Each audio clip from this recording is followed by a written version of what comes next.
Assalamu alaikum, brother Yahya, man. Alaikum salam wa How you rahmatullah. doing? Alhamdulillah. How are you, brother? Surviving, you know how it is. Alhamdulillah. First of all, thank you for coming down. I really appreciate Thank it. you I for know, having me on. you guys are busy. When you dedicate your life to Ahlul Bayt, you don't have much time. Astaghfirullah, bro. Inshallah, I hope that the community can benefit from you in the same way I have. So, fast forward into the discussion. Something's been bothering me for a while, Which and is, inshallah. well, I'll explain it so then you get a better Inshallah. understanding of the context. And I think it's something that's been bothering a lot of people. I would say so. Hopefully not. No, Hopefully. inshallah not. Well, at least me. Sure. So that's a lack of an imam that's physically amongst us. And rationally, I can understand it, but on an emotional level, perhaps it's a bit hard to. And what I mean by that is, for years, at least I've been going to majalis, and you keep hearing, we need to do our duties, may Allah hasten the reappearance of the imam, and fair enough. But the thing is, like, every day you check the news, you check social media, and you just see oppression all over the place, and you're like, this is crazy. You try to do your part. There are people doing their parts, Muslims, Christians, X, Y, and Z, they're all doing their parts. But it just feels like you're never getting to the end of it. And whenever you try to do it, there's always something else, right? Sure. And then you can't help but wonder, like, how much more do we have to do in order for God to say to the Imam, it's time to come? And then it naturally makes you wonder, are we doing our duty properly in the first place? Have we understood Imam properly? And I'll give you an example. I could pray to Allah all my life, but if I don't understand Tawheed properly, then how am I going to pray properly? There's only so far you're going to get, right? Of course. So my issue is it that Imam is not as important as I once thought it was, or is it the case of I haven't understood Imam? Because from my perspective, Muslim, Shia, 12 Shia, basic history is 124,000 prophets or so, and Rasulullah sallallahu alayhi wa alihi. Of course. And you have the 12 Imams after. Yes. But when I look into basic history, I'm not seeing like people react in the same way that I did. Is there something I've misunderstood? Because if these people saw the Imams in front of them and we're still ending up with an occultation, then it just makes you wonder, how important is this Imam in the first place? Okay, so there's a couple points I want to clarify before we maybe move on to anything else. Number one, you're talking about the level of oppression and the fact that the Imam is absent. So it's almost as if there's an assumption there that if the Imam is present, that the oppression is less. Now that's not necessarily the case. The oppression existed during the time of Imam Ali alayhi salatu wassalam. There were people being persecuted in Sham. Throughout the times of the Imams, the Shia were always persecuted.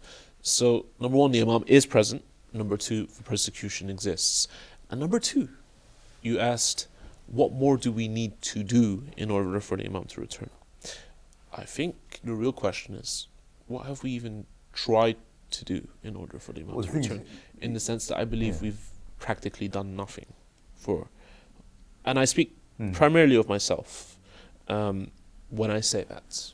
I wouldn't say we have not culminated the ground for the Imam to return in any way, shape or form, which is satisfactory in the eyes of Allah. And the evidence of that is the fact that the Imam, may Allah hasten his reappearance, has not yet returned. I mean, to your point, I don't think it's a case of we haven't done anything. I think we have done things, but because we're not properly, you don't have a proper understanding of what Imam is, that we haven't done things properly.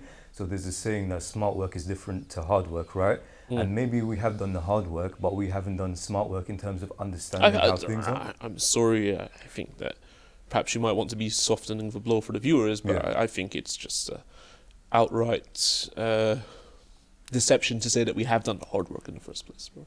Not even to a level you wouldn't even say that. No, absolutely not. Absolutely not. So then, how? And of course, I will reiterate further. I class myself as the biggest criminal against the rights of the Imam in this sense. Because the thing is, you said the Imam is amongst us, and I understand that, right? But when we say he's in occultation, it means we can't recognize him, right? Of course. And I'm sure there are sincere individuals out there who are trying at least to do their part. But it gets really disheartening when you're dealing with all that oppression and it just piles up. It feels like you're an ant against titans, right? Right. So I guess the root of it is, how important is this imam thing in the first place? How can we understand it from step one? Inshallah ta'ala. I think this is a very important question. It's important in what sense? It's important in the sense that if you look at particularly the understanding of Islam that we have, the original Islam that was brought by Allah Muhammad, we teach that imama is one of the important aspects of religion. Now, the ulama have said that imama is from the usul al-din, but the Ahlul Bayt have said specifically that Islam is built upon certain pillars, and none of the pillars have been called to as walaya has been called to. So they use the word walaya to describe this.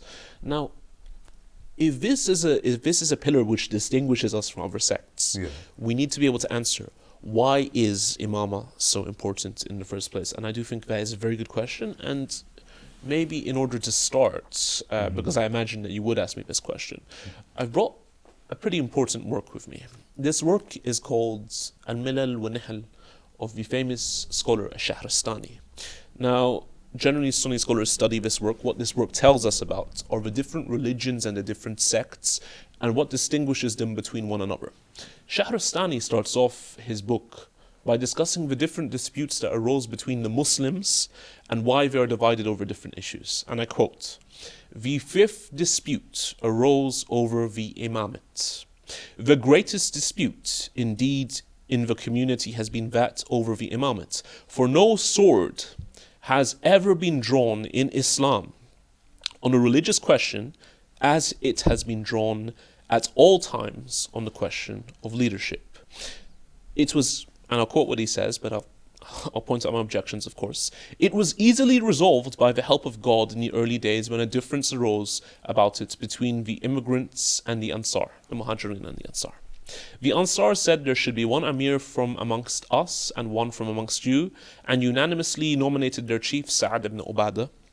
And Abu Bakr and Umar, however, corrected this by immediately going together to the meeting in which they resolved the issue." Now, I disagree. I don't believe the issue was resolved by the help of God, as Shahrastani claims. Now, of course, his theological views would make him say that. But what concerns us is the fact that Shahrastani has admitted that imamate is the biggest bone of contention between all Muslims, and there has never been a period of time in which the sword has not been drawn, namely Muslim blood has been spilt, over the issue of imamah. Now, our brothers in other schools, they have narrations which say, the general gist of it is that the blood of a Muslim means more to Allah Azza wa Jal than the Kaaba. And if blood of Muslims is being spilt in every generation over the issue of imamah, that should tell us that it's a pretty fundamental point. I mean, even if we look at things today, you have rogue groups like ISIS claiming to represent all the Muslims, speaking in the name of Islamic leadership. Yeah, that's a problem. And on what basis do we discount it and say that this is illegitimate leadership? Imam. There must be a point at which Muslims say leadership falls under group X. There must be a point at which Muslims can say that leadership is defined in such a way, this is the characteristic of a leader, and he belongs to X group of people. So on this particular point, we find that it is extremely important, and it is so important that the Muslims are united upon several facts. Let me cite from this book, which is again another interesting one. We have several narrations and several statements from the ulama which I wish to quote. Ulama of different schools, not just of the Shia. And in fact, I'm going to quote from the ulama of other schools in order that we agree upon a certain basis. Okay, cool. قال Ibn Hajar al-Asqalani, namely the commentator on Sahih al-Bukhari, in his book Fath al-Bari. He says, قال النووي. النووي is the commentator on Sahih Muslim. He states, أجمعوا على أنه يجب نصب خليفة وعلى أن وجوبه بالشرع لا بعقل. He says that the Muslims are united upon the fact that to appoint a Khalifa is wajib. Ibn Hazm, the Andalusian scholar, goes as far as to say, of course, again, a Sunni scholar, إن رسول الله صلى الله عليه وسلم على قوله نص على وجوب الإمامة وإنه لا يحل بقاء ليلة دون بيعة. Namely, it is not permissible to remain one night without giving bay'ah to a khalifa. This is according to Ibn Hazm. He says that these are the words of Rasulullah. And several narrations exist in this degree. One of them is quoted in Sahih Muslim. It's also authenticated by Al-Albani and other people. It says, "Man mata wa laysa fi unqihi bay'ah, mata mitatan jahiliyah." What does that mean? Whoever dies and there is not upon his neck the pledge of allegiance to an imam, to a khalifa, he will die the death of jahiliyah. Now, of course, we're not getting into the semantics here. Does that mean he's a kafir? Does that mean he's X? But on the most minimal level, let's say a death of jahiliyah. Even if it doesn't make you a kafir. It's not one. It's not really the kind of death you want to die. I mean, it's hit or miss. It's a period of absolute ignorance, and this is certainly something we want to avoid. So I think every single Muslim can agree that when it comes to the issue of imamah, it is the most important doctrine after Tawheed. Why? Because with imamah comes the top-down approach. In order for us to know what the laws of God are, in order for us to know what is correct from incorrect, we need a leader who distinguishes that for us.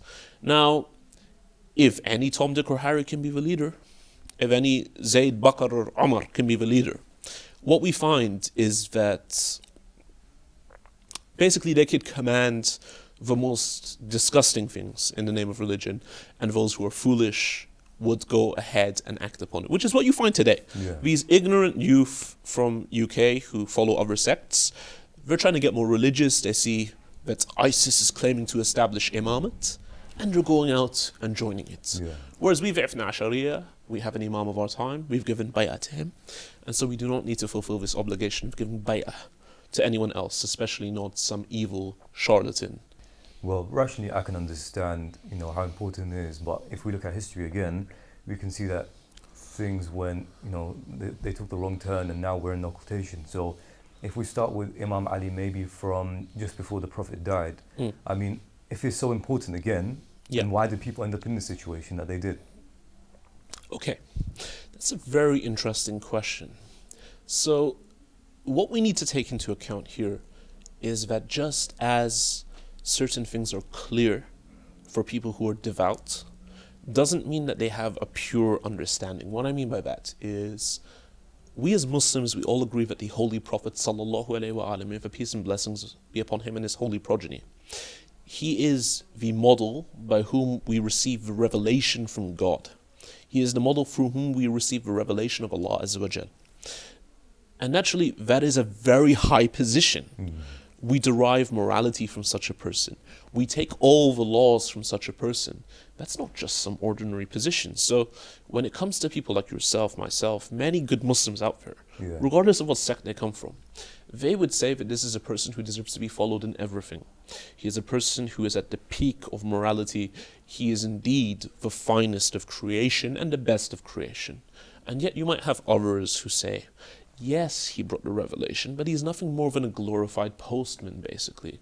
He's nothing more than the guy who just brought us the laws. And he's capable of major sins. He's capable of minor sins. They might even say, for example, that he can get delirious, that he can make these sorts of weird mistakes and attribute very negative characteristics to him. So these differences have always existed amongst the Muslims, in the same way that when you had the worshippers of Allah Azza wa Jal, when Allah placed Adam on the earth as a Khalifa, and he told his worshippers to do sujood to him, you had the one camp who, being pious, obedient servants, they do sujood to Adam, knowing that this is a command from Allah. They're doing sujood to the wali of their time. And then you have another group of worshippers who think they know Tawheed better than everyone else, and they say that no, this guy is just a piece of clay. They refusing to do sujood to anyone other than Allah. See, I can understand that people have different views, right? But for me, if I can see like this is how it is 1,000 years later or so, and these people had the Imams and the Prophet in front of them, so what was there a general understanding of the status of Rasulullah and the Imam during that time, or is it only something that the minority of people had understood? Right. This is a very good question. What I will reaffirm is that the truth is manifest for anyone who wishes to see it. The truth is absolutely manifest for anyone who wishes to see it. As we say, the Holy Prophet was known amongst his people, amongst the mushrikeen, as being sadiq and ameen, truthful and trustworthy. They would leave with him their possessions in order for safekeeping, and yet these same people, when he claimed to be a messenger of Allah, were the first people to call him a liar. So if they truly believed, which they did, that he was sadiq and ameen, and they did leave their things with him, then they would trust him in everything he says. And yet you find that these people suffered from what we call a cognitive dissonance. It's where you believe something and you act upon that, namely you do believe he's truthful, but then there's a sickness in your heart which prevents you from kind of fully realizing the status of a prophet. So that's a group of the non-Muslims. Likewise, you have a group who outwardly convert to Islam. They say that we recognize the Messenger of Allah is the Messenger of Allah, but maybe due to Allahu A'lam, the Quran refers to certain people that have perversions in their hearts. They perceive the Messenger to be some ordinary individual who makes mistakes, who revelation comes down to fulfill his desires. They'll accuse him of things like this. And also they might say things like, you know, he gets delirious, he can have visions and things like that.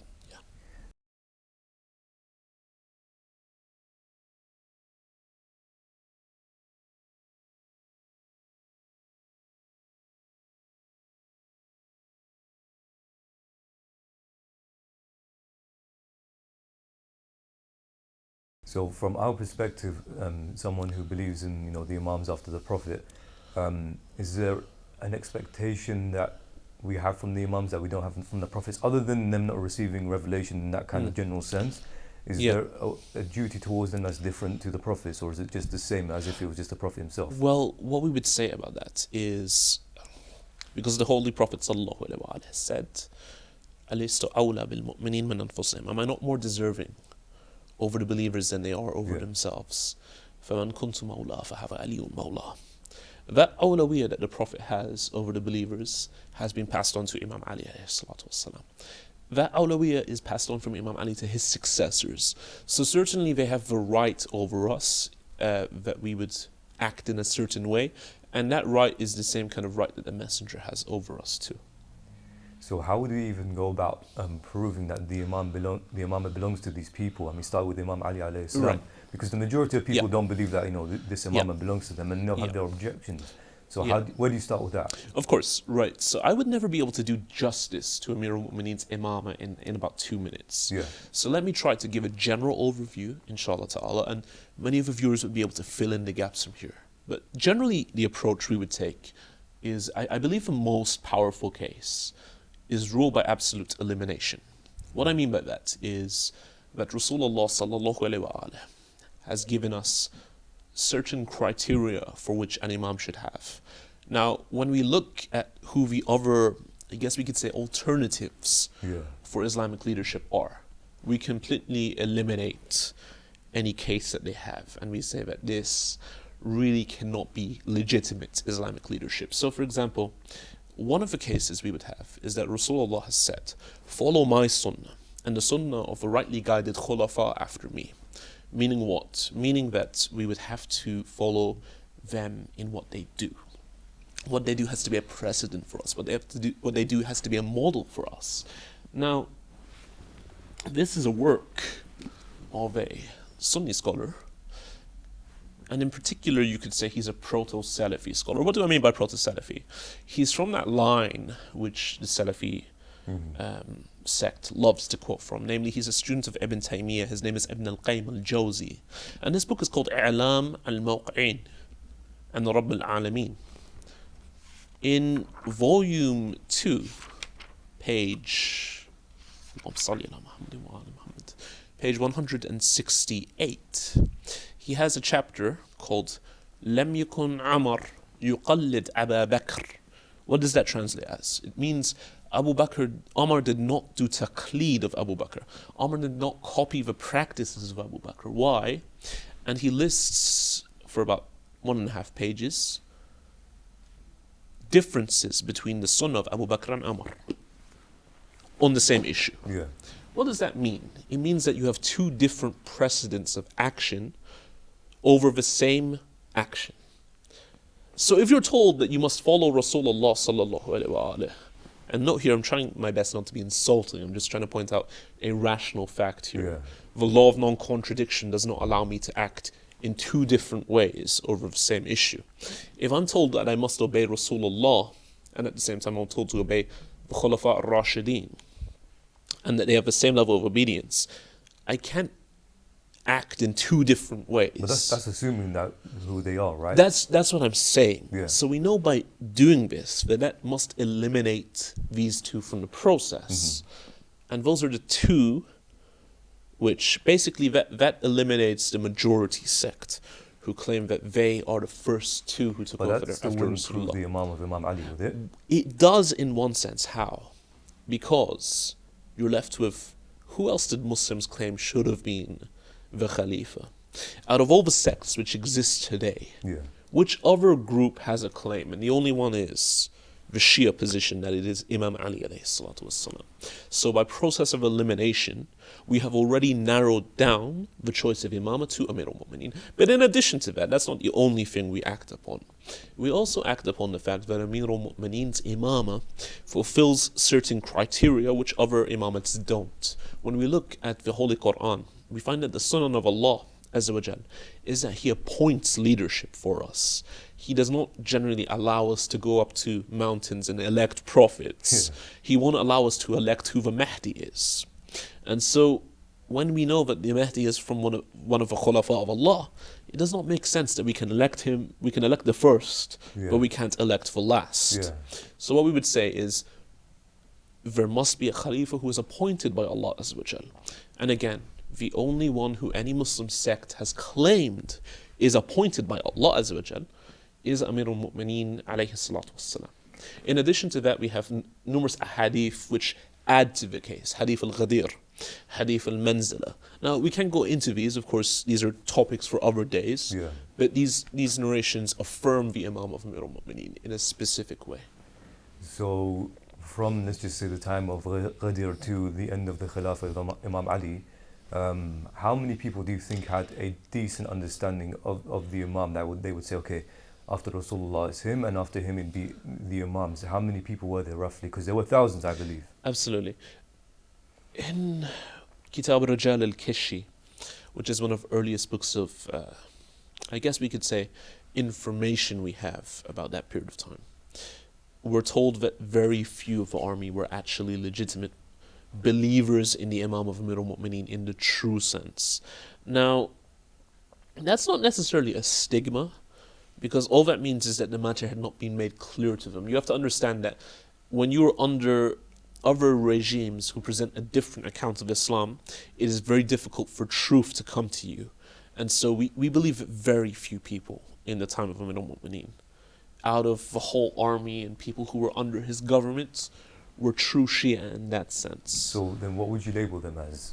Like, is there another label, and why would they have joined Some of them may have been mustad'afin, so those who were unable to account and intellectualize or rationalize the position of Amir al-Mu'mineen, unable to come to the truth because they had not been made manifest. Now, of course, this makes plenty of sense if you think about it, given that Amir al-Mu'mineen was struggling to maintain his government under civil wars. Now, some might say that doesn't that make him a bad leader? Well, na'udhu billah. What that basically means is Amir al-Mu'mineen is cleaning up the mess from years of horrible bad administration which preceded his government.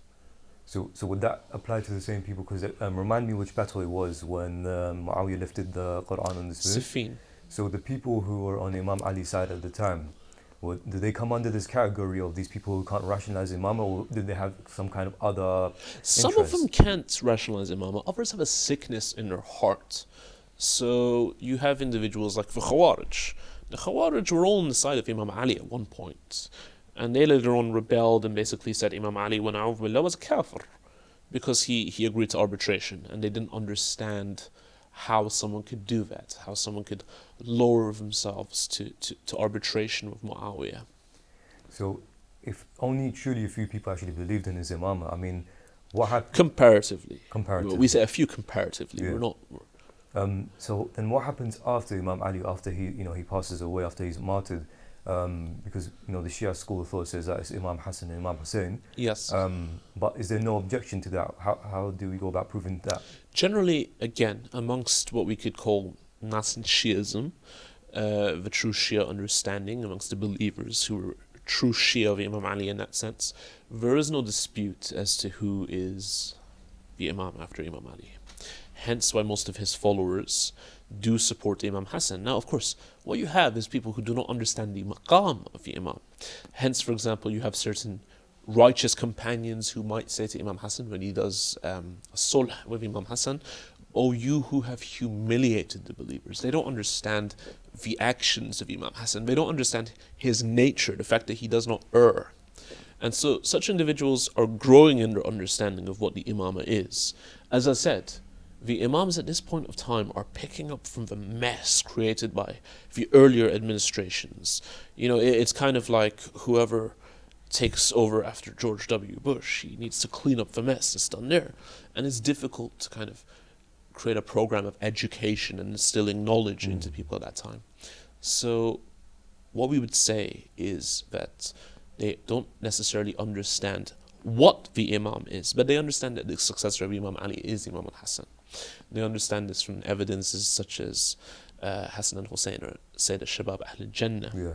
And of course, to be the Sada of something means that you are, of course, better than the rest. Now, since all of Jannah are going to be Shabab, all of Jannah are going to be youth, to be the leaders of youth in paradise means that you must be better than everyone else. Now, someone might try and come and say to us that, okay, but Imam Ali, is he going to be led by them? No, listen, the narration says, and their father is better than them. And of course, we know that the Prophet is better than everyone else. They've referred to themselves as slaves from the slaves of Prophet Muhammad sallallahu alaihi wasallam. So, we were talking about the mess that Imam Hassan had to deal with after, the mess that Imam Ali had to deal with as well. Not Imam Ali's mess, obviously, just to clear that up, but just the people he had to deal with. Did Imam Hassan have to deal with any similar situation? Because from what I know, he was up against Muawiyah. I don't know if the story is true or not, but I think there was a situation where a compromise or something was made, and then one of the people who claimed to follow Imam Hassan had actually attacked him. What was going on there? Well, I mentioned earlier that one of the people that followed him attacked him. We'll come to that. Basically, what you find is that after the death of Amir al-Mu'mineen, alayhi salatu wassalam, Imam al-Hassan is left with this army which are being bought over slowly by the opposite side, by the side of Muawiyah. He retains a caliphate in the outward sense of the word, but then what happens is a peace treaty is signed. Now, some people say that Imam Hassan is giving away his right to caliphate. No, he's signing a peace treaty. In the same way that the Holy Prophet ﷺ signed peace treaties with the pagan Meccans during the time he was around. Now, some people might try and be cheap and say that, okay, so Imam Hassan is recognizing someone that's openly a rebel. Imam Hassan's hands are forced. Imam Hassan does not have a decent side. His infrastructure is falling apart. And on top of that, not even his own companions understand him. The narration in which someone tells him, "O you who have humiliated the Muslims, O you who have brought humiliation upon the Muslims," this is normally attributed to Hujr ibn Adi. And of course, some people say that this is one of the reasons that Hujr perhaps has such a brutal death, in which his sins are forgiven for how he addresses Imam Hassan. Now, of course, as I said, they might not necessarily understand the maqam of Imam Hassan. Is that something that's, that account, is that something that's verified? Is that agreed upon unanimously, or is it? It's not something that's agreed upon unanimously. History in and of itself is something that's always questioned by certain parties. But it does exist in the earliest accounts, and it is something that is accounted for by many of our ulama. Because I mention that because it's interesting, because what happened a few years ago, the whole situation in Syria. Yeah. So the general understanding was that he was a loyal companion. Would you say for the most part he was a loyal companion? Generally, we have to understand that every companion of every imam is loyal to a certain degree, but what we do not expect from them is infallibility. Yeah. We do not expect from any companion infallibility. That's an exclusive right of the Ahlul Bayt and the Prophets before them. And so it is wrong for us to expect this level of infallibility from the companions. He made a mistake. He allowed his human emotions to let him judge his situation. May Allah forgive him and may Allah forgive us for our mistakes in judging the Ahlul Bayt occasionally.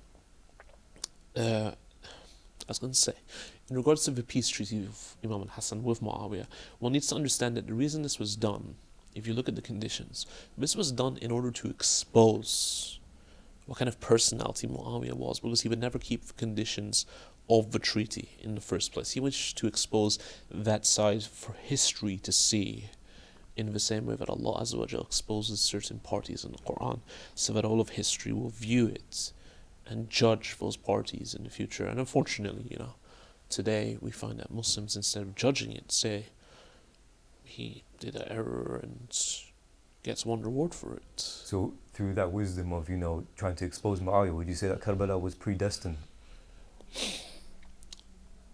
Karbala, Karbala we cannot refer to as predestined, in the sense that we do not say predestination, nor do we say entire free will. Rather, the Imams have made it clear that it's always a position in between the two. Now, using a small p, we can say it is predestined in the sense that Rasulullah sallallahu alaihi wasallam had foretold Imam al-Hussein that this will happen. So, in one way, Imam Hussein knew that this had to happen. Does that mean that he didn't go with free will? No.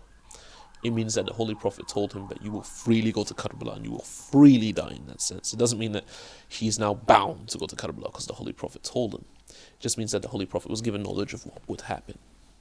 And then if you could just briefly explain what just happened at Karbala, and because he had a few companions with him, and how many people there were who claimed to be pious, they prayed Salatul Layl, they understood the Quran. I mean, how can we prevent ourselves from reaching that situation where we may be against the Imam? May God forbid that situation happening to us. Unfortunately, I can't give us. I wouldn't be able to offer like a golden pill which can get us out of such things. We can only pray that through following the rawat of Ahlul Bayt, we are made worthy of being those who will serve our Imam, even if we are not given the honor and privilege of meeting him in our lifetimes. And we pray that we will be of those who have been able to facilitate or help to facilitate the return of the Imam. And so we can only pray that we will not be of those who betray the Imams, just as the previous Imams were betrayed. And such things come through an awareness of self, purification of the self, things that we all need to work on, inshallah ta'ala. And may Allah give us success in such things.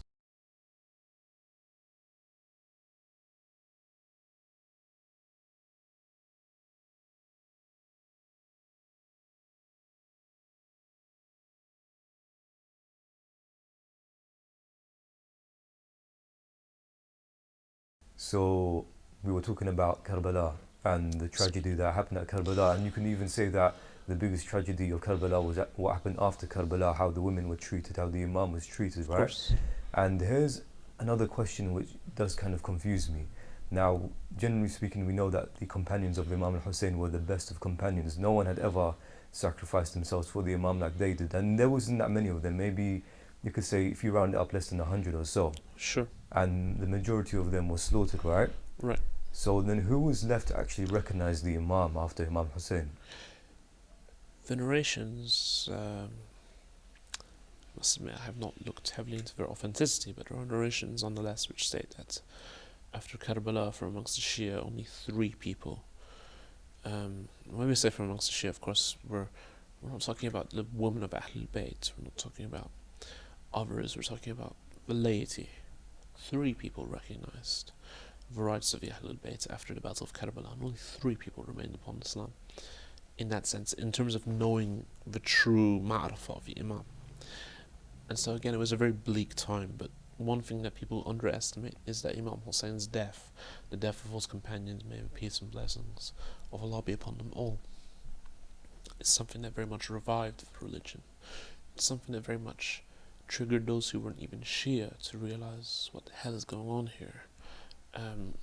Whilst they might not have recognized him as an infallible Imam on the earth, the very fact that the grandson of the Holy Prophet could be killed in such a brutal way the only grandson of the Holy Prophet alive left on the face of the earth, caused turbulence, and you had people who could never forgive themselves for the fact that this was allowed to happen.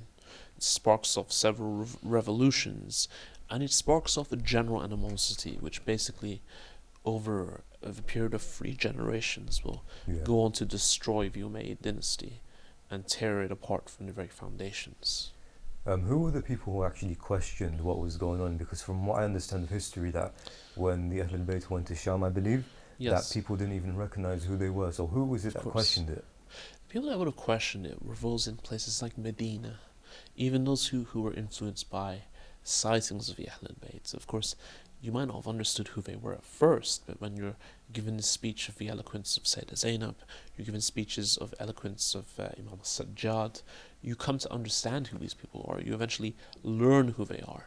What you have to remember is that the area known as Sham at that time was largely of such a nature that there was Umayyad propaganda. Amir al-Mu'mineen alayhi salatu wasalam was still being cursed in these areas from the pulpits. And what this led to was there was a general animosity towards the Ahlul Bayt in these areas. Now the sightings of the Ahlul Bayt and how they were humiliated was something that was, it touched the people in a sense. Now, even if they had this animosity towards the Ahlul Bayt, it's as if it still had an effect on them due to the will of Allah.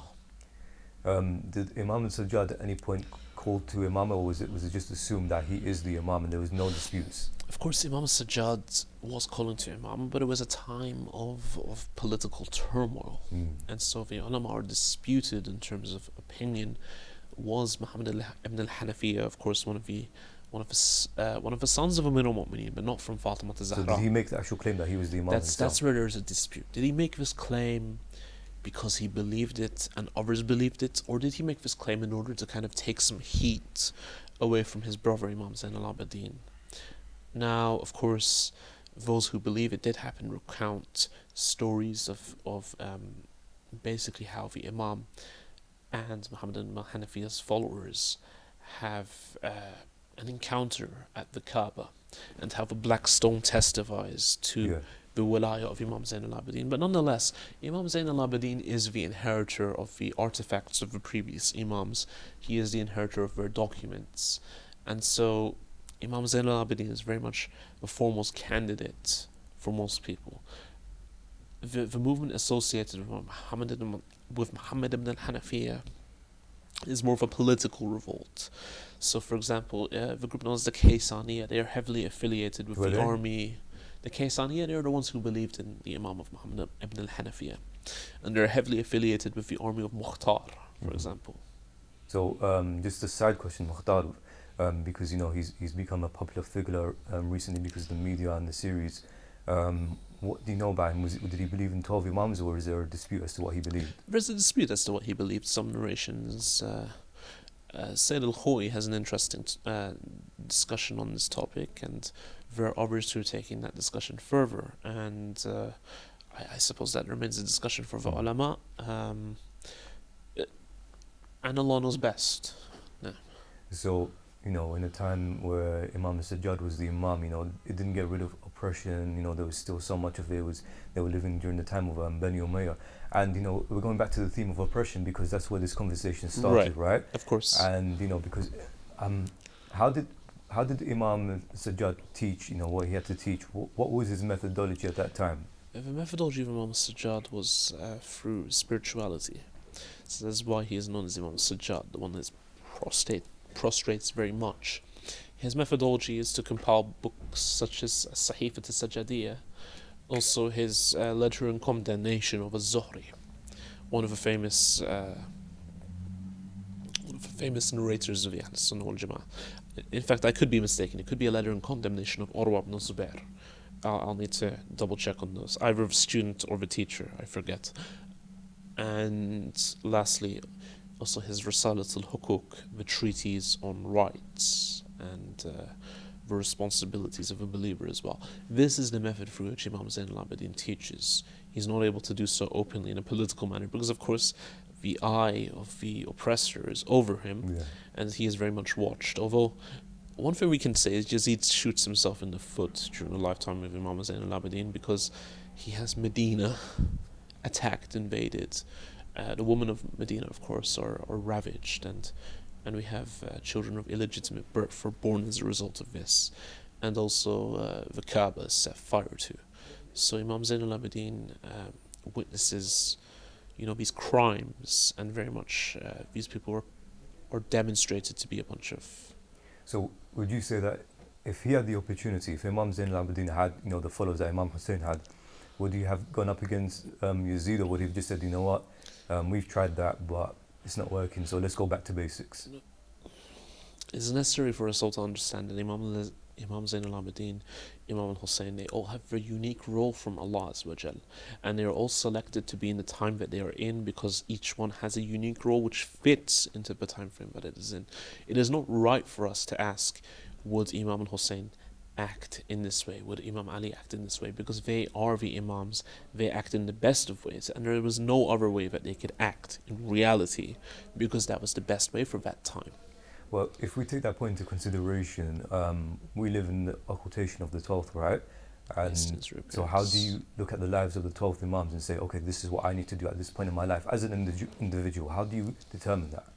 What we do is we look back to the narrations gathered by the ulama, discussing the period of occultation and what the Imams have commanded us as believers to do during this period of time. It is not for us to kind of do ijtihad and figure out based on Imam Ali's companions how I should act with my Imam. Rather, the Imams have given us guidance as to how to act in the time in which the Imamat will be hidden from our eyes, and the avenger of Allah Muhammad will be hidden from the eyes of mankind. It is for us to act upon those narrations and not the narrations of the previous Imams in regards to how their companions acted. Of course, when it comes to fiqh and things, of course, we act upon their previous narrations.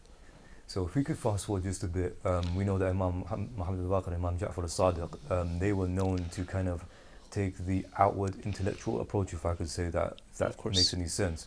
Did Imam Sajjad have any role to play in like planting the seeds for that, or did it start with Imam al-Baqir, and how did it start with him? There's a very interesting narration which is found in Rijal al-Kishi, it's found in Tafsir al-Ayashi, it's found in Kitab al-Kafi al-Sharif of Thiqat al-Islam al-Kulaini, which has one of the companions stating that we did not know how to do the rites, how to act in certain ways until the time of Imam al-Baqir. So it refers to how they didn't necessarily know how to do Hajj in a particular way, which we Shia are commanded to do until the time of Imam al-Baqir. Now the ulama have several different interpretations for this narration, but one of the main ones is that until the time of Imam al-Baqir, Shiism and the true Islam was being so persecuted that they would go to anyone to seek knowledge, whereas the Imams in this time are now more able to openly disseminate this knowledge. They're able to have open classes in the city of Medina. And so, essentially, through being able to do so, there's a golden age for Shiism. That's why you find that in our books of narrations, the vast majority of narrations always go back to either Imam al-Baqir, alayhi salatu wasalam, Abu Ja'far, or they go back to Abu Abdullah, namely Imam al-Sadiq, alayhi salatu wasalam. And in this time they have a well-rounded number of students. Now, of course, not all of them being from the Shia, but they have open classes in which they teach these doctrines. Do you know roughly how many students they had? It's difficult to give an apt number, but some scholars have said that Imam Sadiq alayhi salam minimally had 4,000 students. 4,000 students, and yeah. How was the setting? Would it be like the houses today? Is there any information on that? There's no time travel machines that I could jump into in order to assess that, really. But we can imagine that it would have been in the same way that other scholars were teaching at the time, namely in the masjid. People sit around the scholar and listen to how they speak. So how many of, let's just say if we take 4,000 as a number or something, yeah. How many out of those 4,000 actually believed in the Imam? Would you say it's a handful? Like, is it that small? I'm not trying to be humorous when I say this, but unfortunately I'm unable to do like a census back in that time. So I mean, it would be wrong of me to give you a precise statistic, but I think a very small number of them would have been Shia. So you would say the majority of the people only viewed them as pious men? Absolutely.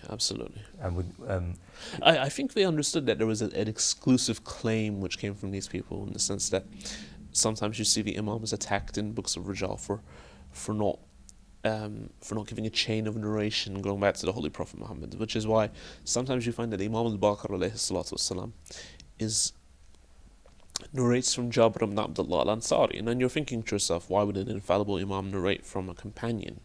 This is because there are certain people out there who would say, what's Imam al-Baqir's isnad going back to the Prophet? And in order to give a quick one, he would say, well, Jabir, he's a companion, so he narrates from him. And these people did not understand that Imam al-Baqir is the great grandson of a Prophet, and therefore narrates directly from him. So we're living in a time today, where there's so many different fields that we can go into to represent Islam, Absolutely. to grow as individuals.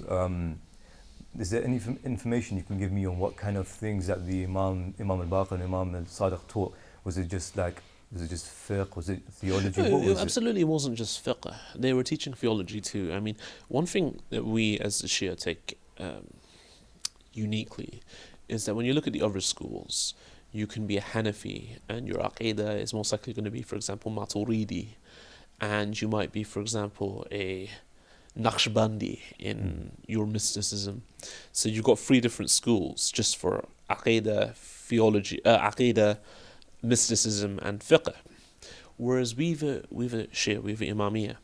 We'll take from the Imam in fiqh and we'll take from the Imam in Aqidah, and inshallah ta'ala we'll take from the Imam in mysticism too. Was it just limited to these fields, or were there other No, of fields course, of course it wasn't just limited to these fields. The Imams were people of their time, and they placed an emphasis on the sciences that existed in their time too. You have some people placing an emphasis on individuals like Jabir ibn Hayyan. I'm going to shun away from that discussion because in it there is much to discuss about authenticity and what have you, and it's one that I don't feel comfortable having. But instead what we will say is that the Imam is known to have been someone that dwelled into all the sciences that were known to be around at the time. The Imam taught tafsir, for example. The Imam also taught hadith of the Holy Prophet sallallahu alaihi wasallam, and they taught akhlaq. They were multi-dimensional scholars. They were, of course, the Imams for mankind, and this is what you'd expect from people of their What I'm trying to say, were the things that they taught, were they just limited to direct Islamic things, or today, because for example you have university, you have college, you have so many different fields that you can go in. Is there any indication of them teaching something that's not directly Islamic, but could have that kind of Islamic vibe to it? I did mention Jabir ibn Hayyan, and of course I want to stay away from those discussions, but what I will say, brother, is, and I hope you don't find this to be, I'm not trying to be humorous, nor am I trying to be rude even. But because we don't have a syllabus and like a prospectus of what was being taught in their classes, it's very difficult for us to kind of make assessments of that. But generally, what the ulama will claim is that they were teaching all the different sciences, and Allah knows best. Because the reason why I asked that question is because when I look at the community today, I see that the majority of people are just going for the same field. So the reason I'm asking is, if the Imams encouraged us to go into different fields, then maybe we need to rethink what we're doing. Because at the end of the day, if I'm going to dedicate my life to the Ahlul Bayt, then as important it is to maintain myself, to have income, I need to think of how I can represent the Ahlul Bayt in that field rather than just sticking to something. Sure, and I pray that the community thinks about these things, inshallah.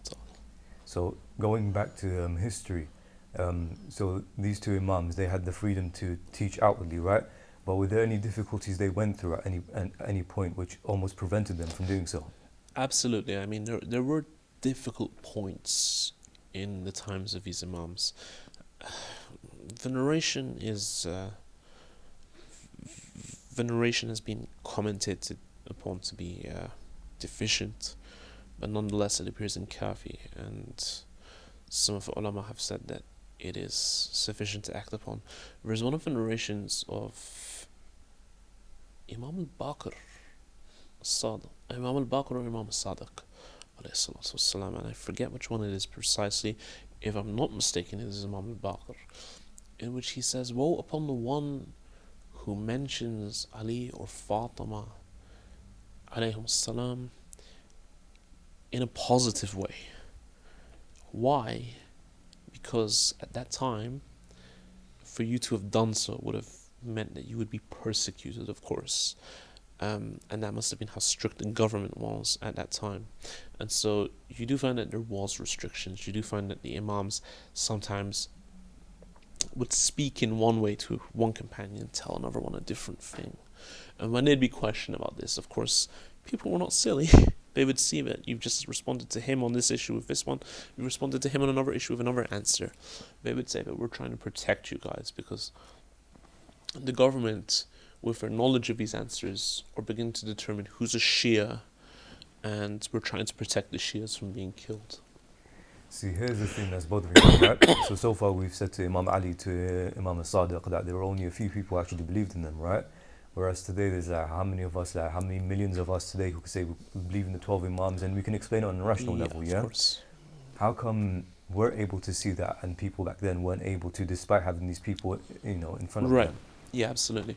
One thing I would say is that hindsight's always 20/20. So whilst a narration could have been narrated on a very small scale in the past, to just a very select elite group of people due to the amount of danger that it might have presented to list the names of the imams back then, after the occultation it became easier to narrate these narrations in the sense that we no longer have that fear of the enemy finding out where the Hujjah of Allah is, or what his name will be. So he's not waiting at the hospital, for example, or the room of the Imam's mother, ready to kill the next Imam because he knows who it's going to be. So in that sense, the names were preserved. But what we live in is we live in a time in which we can now take all the signs that were given to us by Rasulullah, and we can say, okay, we can see really clearly here what the picture is. But back then, you might not necessarily have been able to see the picture clearly. Now, that can be for several reasons. That can be from having sickness in your heart, which prevents you from seeing the truth. It could be that you're sincere, but you didn't have access to the truth. These things happen. So, for example, I believe it's very clear for all of us that in the Kitab of Allah, there is the ruling known as tayammum. If you do not have access to water to do ablution, you do tayammum. And yet you find that the second person that took the leadership after the Holy Prophet Muhammad sallallahu alaihi wasallam, the one that they would call the second Khalifa, when people would do tayammum or say that we don't going to do tayammum, he would say, where are you getting this from? In fact, he even banned Ammar bin Yasir from narrating about tayammum. And so, whilst we would say it's in the Book of Allah, it's clear, such a person does not believe that tayammum exists. Now, are we trying to say that because they don't believe it, that the verse is not there and that's in addition to the Quran? Yeah. I don't think this is valid reasoning. So, likewise, we could say that not everyone is sincere in their attempts to follow the truth, and then you have those parties who are sincere, but maybe don't understand things correctly. So, let me give you an example. Imam al-Hadi alayhi salatu wassalam, there are narrations in which he says, after me, the Imam goes to the oldest one. And so companions are like, wow, he told us that we're going to have to follow Sayyid Muhammad Saba ad-Dajjal, who of course is the brother of Imam al-Askari. He's buried in Iraq. And so when he died, they would say, but the Imam got it wrong. But then there's another way to view the narration, which is that we could just say that he meant the oldest one alive when I die. He didn't literally mean my oldest son, who I know is going to die in my own lifetime. And so sometimes the narrator's understanding of what the Imam says plays a role here. And that's why sometimes there is a period of confusion.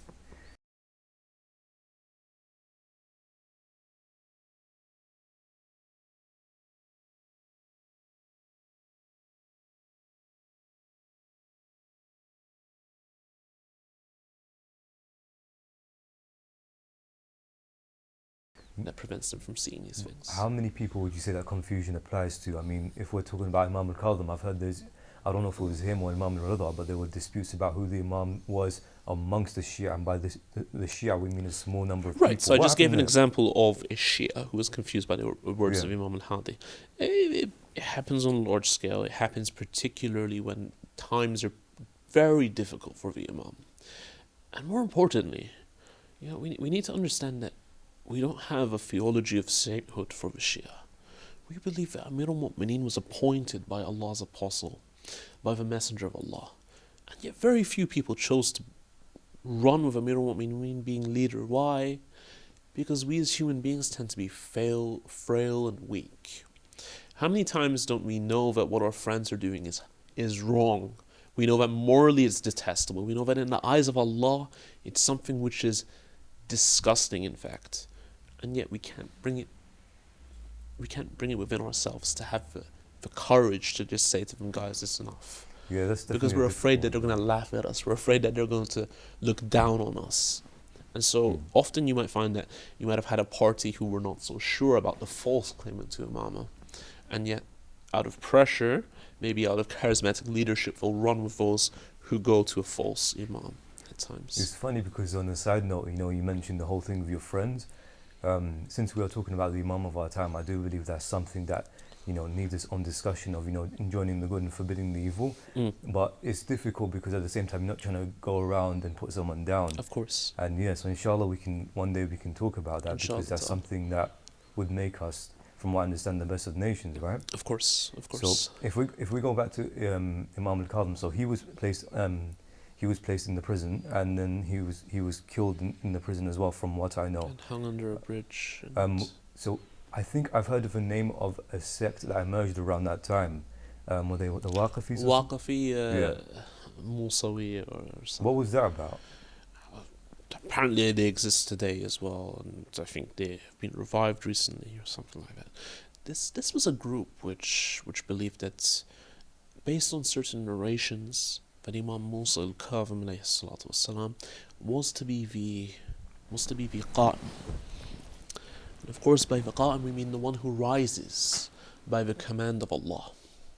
They believed that Imam Musa al-Kadhim was, may the peace and blessings of Allah be upon him, was to be that final Imam. Now, much like the Christians, what you find is that they don't even know what they believe afterwards. Some say he's dead, some say he's an occultation, some say that he's going to come back, others say he's not. They don't have their own sources of works. And this was a sect that died out very early in our history. So, what you find with these sects is they have one key failing, which is that Allah does not keep them around.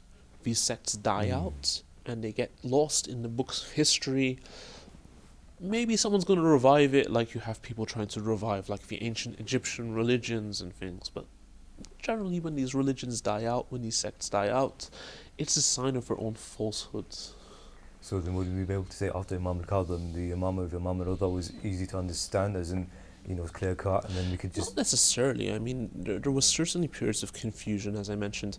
Occasionally it was not so easy to articulate who the Imam would be afterwards, but certainly the Imam of Imam al-Rida is much more clear, historically speaking. There was less confusion amongst the companions than there is for the Imam of Imam Musa al-Kadhim. The Nas for Imam al-Kadhim, which survives today, is less clear than the Imam al-Rida's Nas. And so in that sense, it's interesting that you could have people who believed in Imam al-Kadhim and didn't believe in Imam al-Rida. Especially since if you look at Imam al-Kadhim's time, والسلام, you had the main claimants who were the Ismailis, who were claiming their own imamate at that time. Now, of course, we believe Imam al-Kadhim والسلام, was clearly the Imam. We believe that this was taught by Imam al-Sadiq. But I'm just saying that when one group wants to claim that another Imam's Nas is not clear, they need to be consistent. Consistency is very important for all of us. So up to there we could say it's relatively clear cut. I don't know if I could say 100%, but here's another problem that we run into. Correct me if I'm wrong. After Imam al-Rida, it's Imam Muhammad al-Jawad, right? Of course. And he became an Imam at a very young age. Do you know what age he became the Imam at roughly? Some people say 8 years old. 8 years old. Here's the thing, if today someone comes in our community and he's like in his 20s, and he may truly be knowledgeable, or someone would be like, who's this kid, right? Of course. So if that's how we're going to treat someone who's in their 20s, how would we be towards someone who's an Imam at such a young age? How did how did the Shia at that time deal with people? How did the Imam himself deal with people, their arguments saying, you're just a kid? That's why you find that Imam al-Jawad's Imam is heavily permeated with theological debates.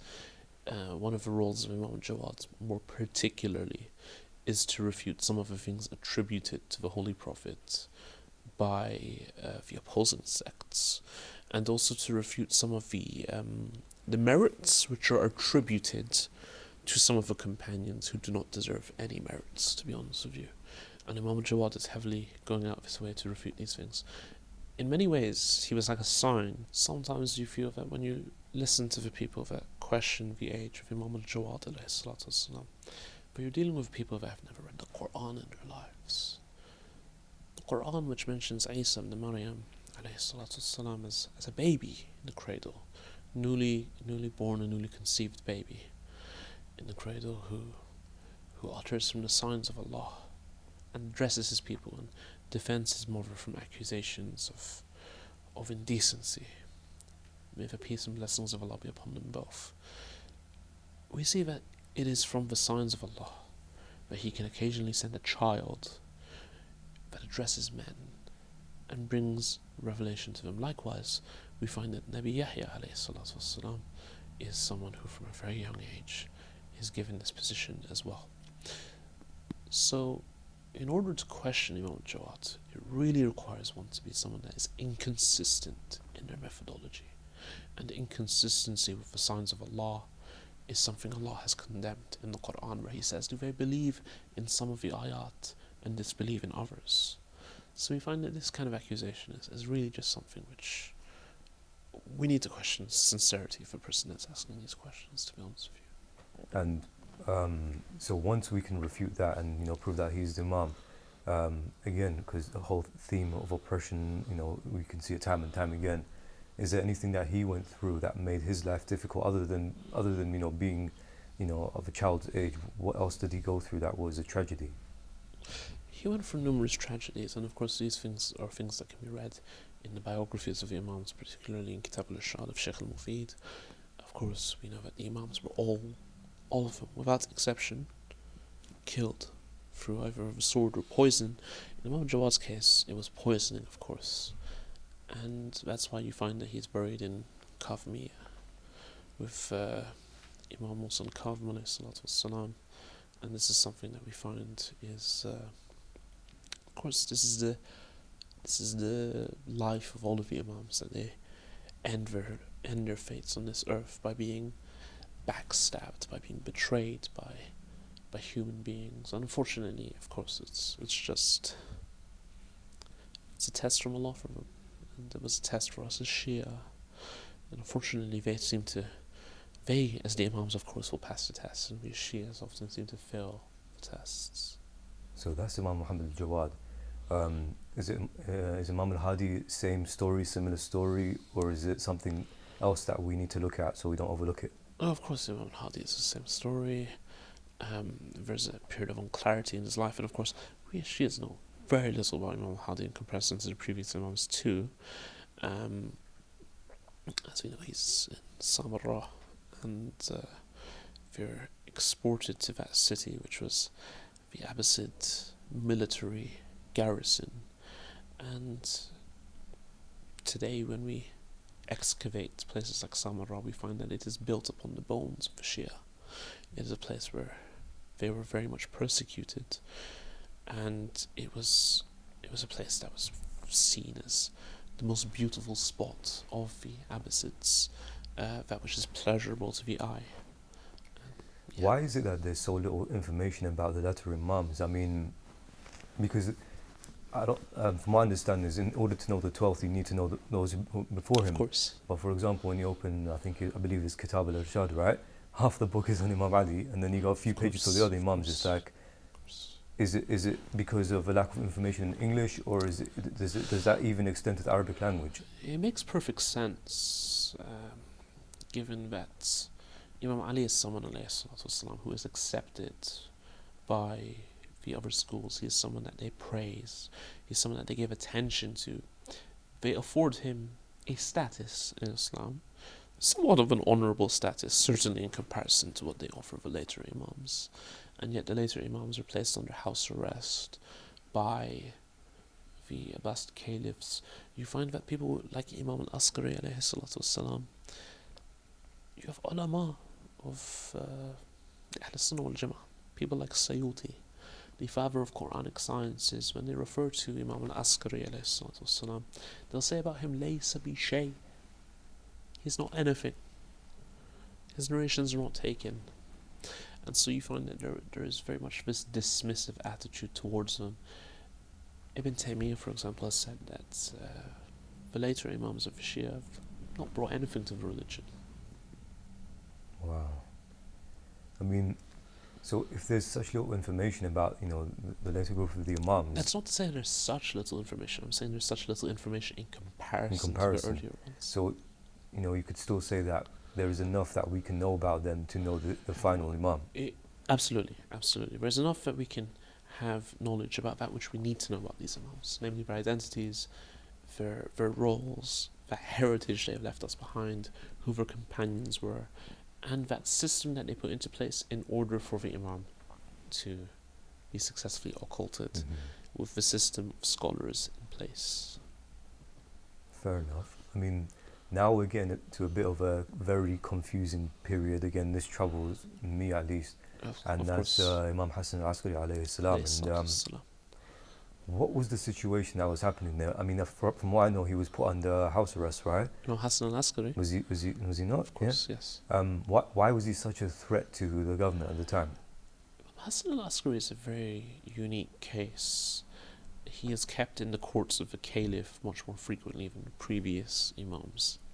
And of course, I think there's a very strong argument that the reason the oppression is getting stricter and stricter is because there is this number floating around the Muslim mind, namely that there will be 12, and there is an expectation that the 12th will be the liberator. Now, just so I'm clear, we do not believe that all of the oppressors of the Ahlul Bayt believed that the Ahlul Bayt were necessarily something special. I believe that many of these individuals, many of these so-called caliphs who oppressed the Ahlul Bayt were actually atheists. People that didn't believe in God in the first place and oppressed because they had no fear of God and didn't believe in the Prophet Muhammad sallallahu alaihi wasallam in order that they might respect and venerate his lineage. But what they did know was, in the same way that today I might not believe in a Christian group which is claiming that the end times are coming and you need to kill everyone, but what you will be scared of is, even if you don't believe the guy who's claiming to be the messianic figure is a messianic figure, you will be scared of the fact that he might inspire revolts against you.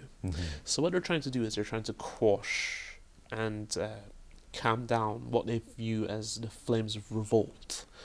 And so they keep Imam al-Askari under their close watch because they know that according to the Imamiyya, he's number 11, and the golden number for the Imamiyya at this point. So did this number exist before number 12. Today? Absolutely. How far back does this? How far back? This number is something which has existed. Certainly, it goes back to the time of the Holy Prophet sallallahu alaihi wasallam. And one reason we can say that with certainty is it's not only something which is found in our books to such a large degree. So, for example, this is a whole book about 40 authentic narrations on 12 Imams in our books. However, this is something that's found in Sunni books too, that the number of Khulafa of my nation will be 12, like the numbers of the months or like the numbers of the clans of Israel. And so what you find is this number was agreed upon amongst the Muslims. There is this narration amongst the Muslims which they agree upon. And of course this ties into the narration that my ummah will not agree upon error, right? So they agree upon this number. And so that number was certainly floating around, even if in the eyes of certain Shia, they might not have had it in their minds. Okay, so with that number in mind, we fast forward back to the time of Imam Hassan al-Askari, right? And he was, heavily oppressed. So if he's oppressed to the point where they're watching him like hawks, then how is Imam Mahdi born? Imam Mahdi is born in very secretive circumstances, of course. the signs of childbirth are concealed from the body of his mother. And more importantly, when you study this in depth, there's an excellent book published by Muhammadi Trust by one of my old teachers from Islamic College, Dr. Jassim Hussain. He's a historian that did his PhD at Edinburgh University on this topic.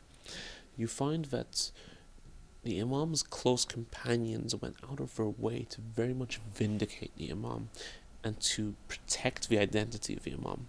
So, for example, you have a slave girl who pretends to be pregnant after the death of Imam Hassan al-Askari in order that the authorities take her into custody, expecting her to give birth to this child. Now, of course, she's only doing this to save the identity of the Imam who's already born. And the very fact that the Imam is witnessed by the companions of the Imams is something that alludes to his existence. Of course, it is known that he is born. And of course, why would the Shia want to make up something like this, such a young child who takes over the Imam of his previous father? See, I understand it to that point, but then once the Imam is born, I mean, at the end of the day, they were humans to an extent that we can understand, even though they're above us. So how do you keep a baby quiet? The baby is no longer a baby. He's 5 years old when his father passes away. And of course, he's the Imam of his time, so he's given hikmah, he is given knowledge.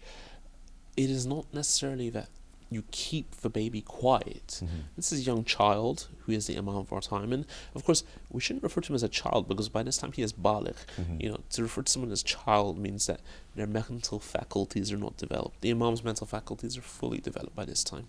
He is the leader of the Shia. He is the Imam of our time, and so he is keeping himself quiet. He is keeping himself preserved, and he is keeping himself concealed. Hence why after this period of time he enters what is known as the minor occultation, in which you have the 4 wukala, the 4 special deputies, who are those who are the means of contact between the Shia and the Imam.